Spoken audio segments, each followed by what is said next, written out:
Hello and greetings from scenic Manitoulin Island on the shores of Lake Huron, where it is a blistering hot day with mosquitoes and deer flies over here in the forest, but here on the beach, or the shoreline rather, it's getting a little cooler and nicer.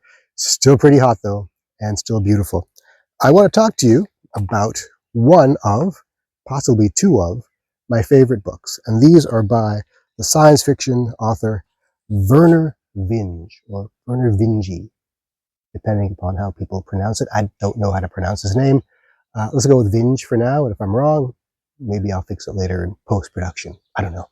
Now the books, I'm going to forget the names of these books. I'm sorry. There's two of them, A Fire Upon the Deep and A Deepness in the Sky. I think those are the names. And there's a third book too, and I haven't read the third book.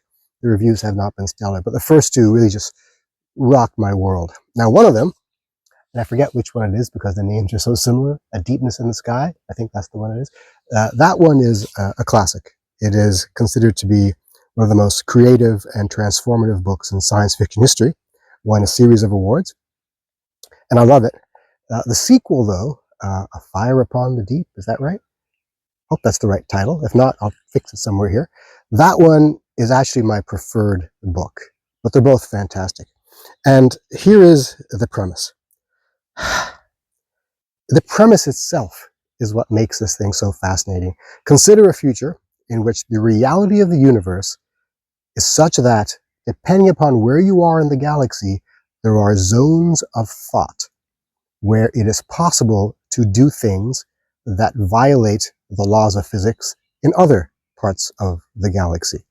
So in the lower realms of these zones of thought, where we live, you can only travel as fast as light, and you can only think at a certain speed, and artificial intelligence can only do so much.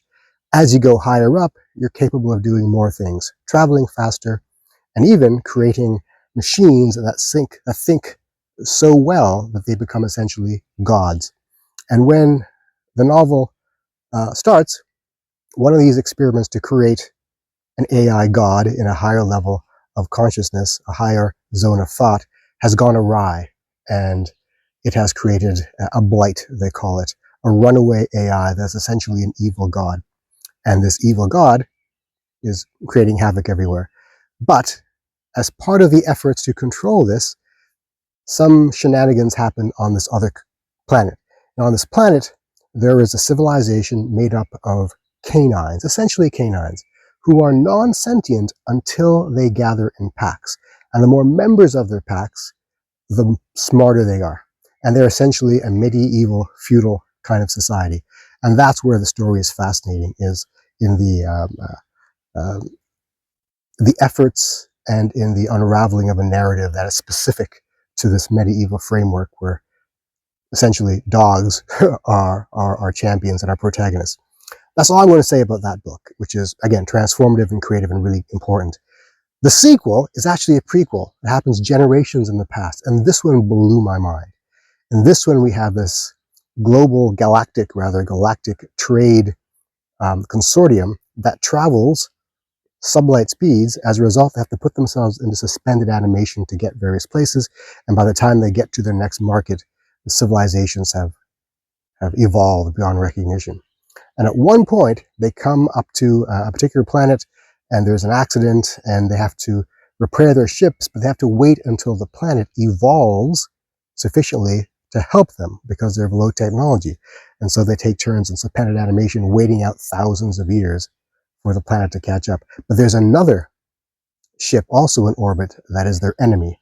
And the conflict between the two is quite fascinating, and the evolution of the species on the planet below is also quite fascinating. Everything about this book is fascinating.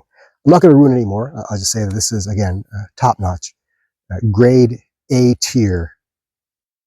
Is that how you grade these things? On the internet, people grade things F to A, then there's an S tier. I don't know what it all means. Grade S tier science fiction. The books of Vernor Vinge or Vinge, Fire Upon the Deep, Deepness in the Sky. Check it out.